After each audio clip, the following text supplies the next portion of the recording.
dan berfikrah an-nahdiyah belum menjadi jaminan generasi kita ke depan. Kalau hari ini kita tidak lakukan kaderisasi, mereka mengenal Nahdlatul Ulama, mereka mengenal ajaran Islam Ahlus Sunnah wal Jamaah Nahdiyah. Maka ini menjadi sebuah bagian penting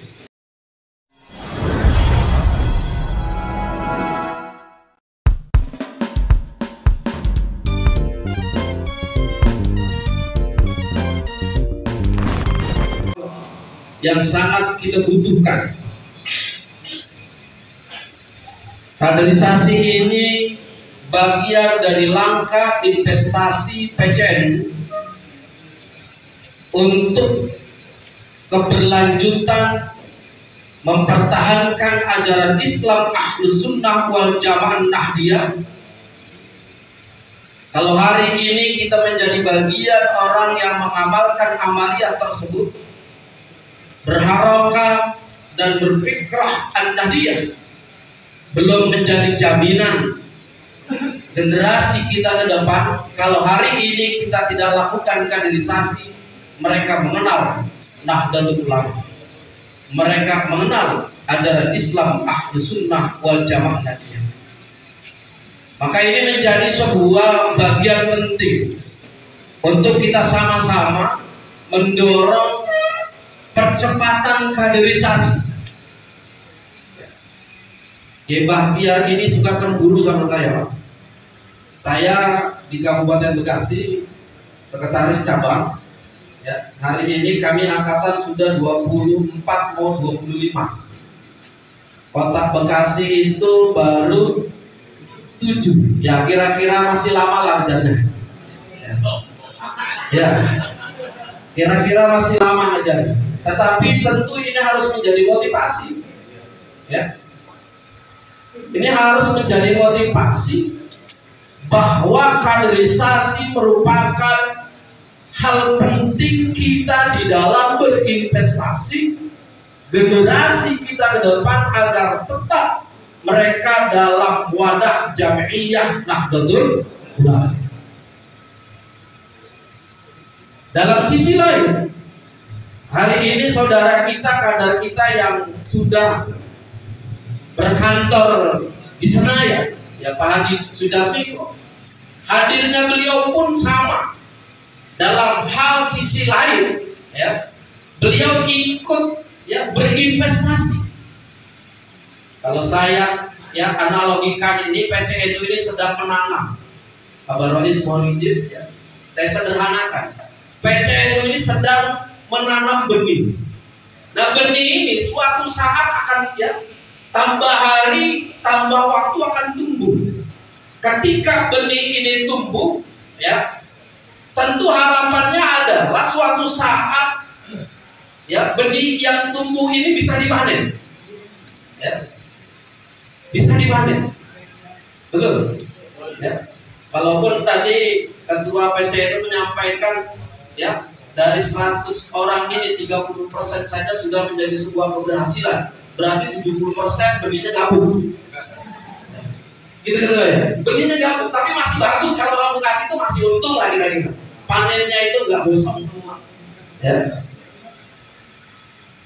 Lalu bagaimana kader-kader yang sudah 7 angkatan ini, ya, suatu saat menghasilkan panen yang melimpah, ya.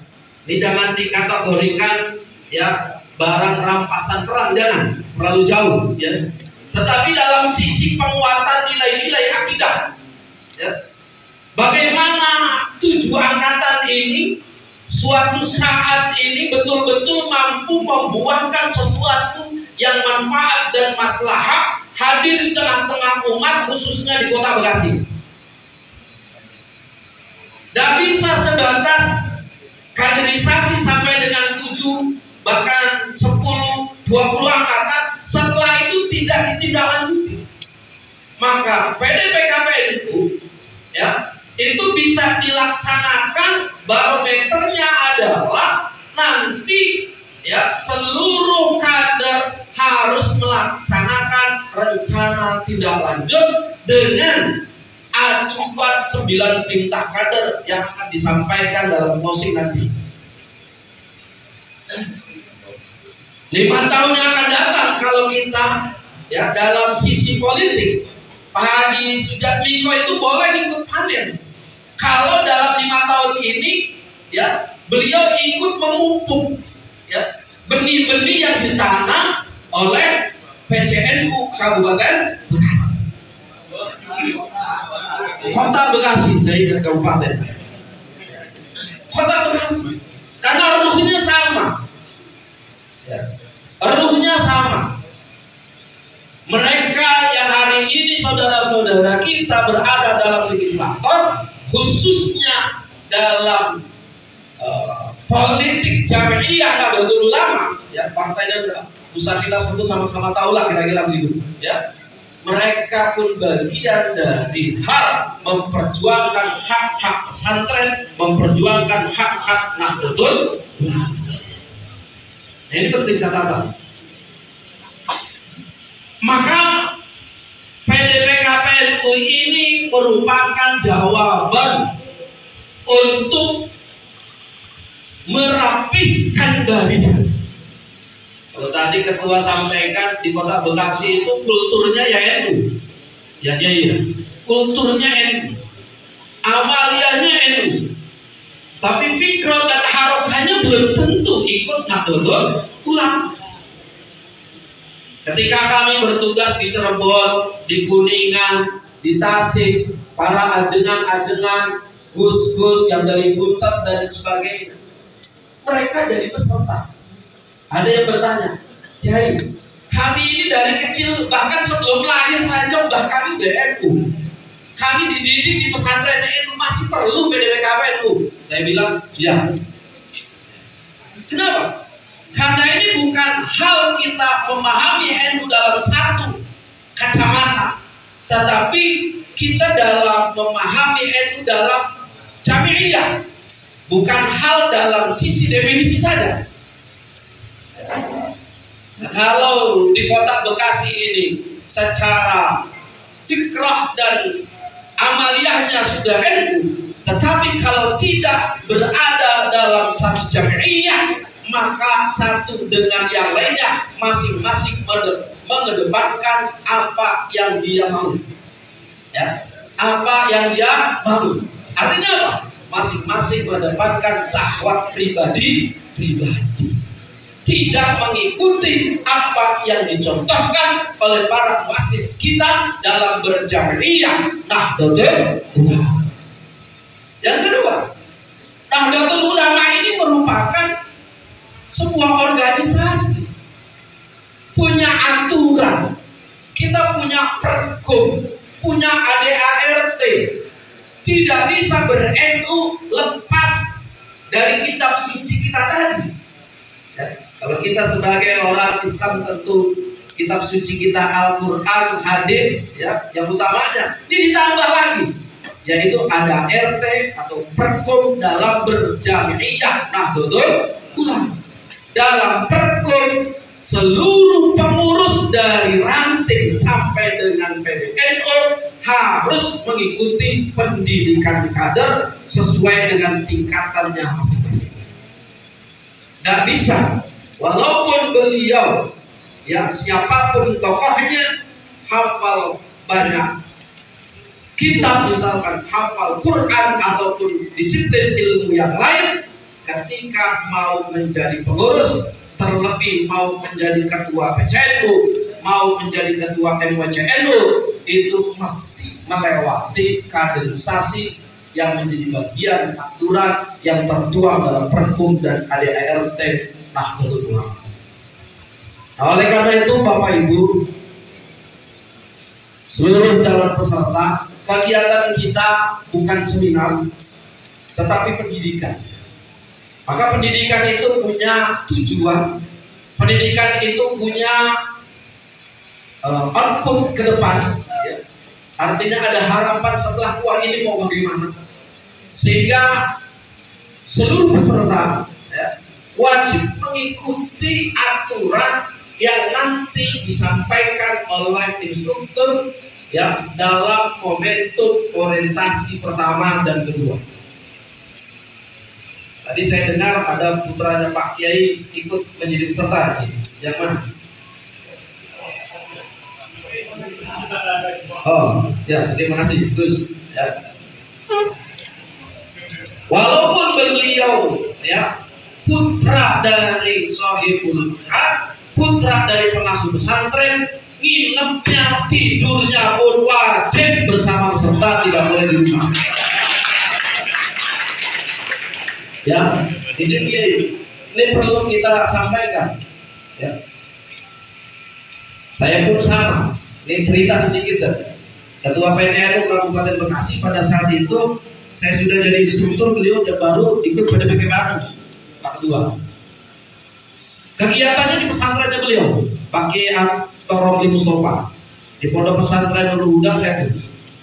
Ya, tidurnya nggak boleh tuh pulang ke rumah. Ikut jadi peserta, tidur ikut sama peserta, bahkan saya wajibkan 2 bacar kawal beliau, nggak boleh masuk rumah. Ya, itu ketua PCNU, apalagi baru putranya Pak Kiai, kira-kira begitu.